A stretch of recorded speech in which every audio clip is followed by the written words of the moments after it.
Washington Democratic Congresswoman Emily Randall to discuss all of this. Great to see you, Congresswoman. So you say that you tried to visit the processing facility, the Northwest Ice Processing Center in Tacoma, and you've tried this several times before as a member of Congress, but something was different this time. What happened? Yeah, this would have been my fourth visit yesterday to the ICE facility in Tacoma, there in my district. I had done 2 previous announced visits and 1 previous unannounced visit, which is the statutory authority of Congress as the oversight body of ICE and Homeland Security. And this time we showed up around 1 o'clock, went into the facility, signed in, got our badges, my staff member and I, and then the lieutenant on duty came out and told us it was a weekend. He couldn't let us in. I offered the statute.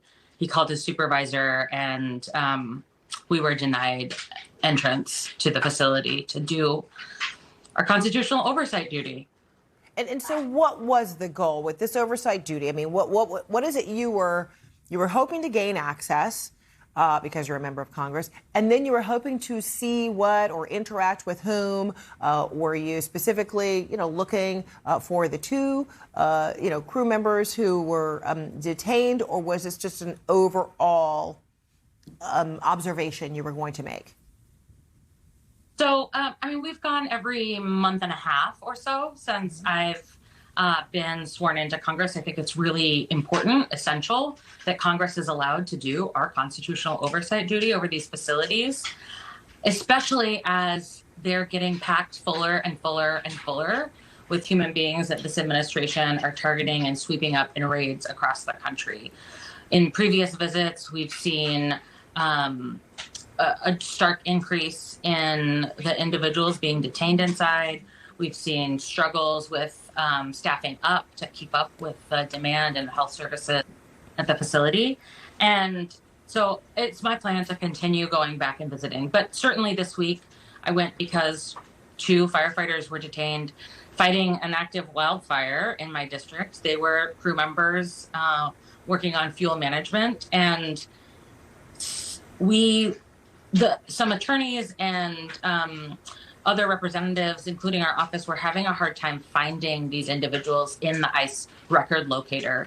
So we did want to confirm that they were both being held in Tacoma. Okay, and so I guess we have seen sort of encounters similar to what you had. I mean, there have been other lawmakers who've been denied access to immigration facilities. Florida lawmakers who said they were worried about humanitarian concerns were denied entry into a detention center, the one that's been dubbed Alligator Alcatraz, in July, just hours after the arrival of its first group of detainees. So they were eventually granted a tour inside.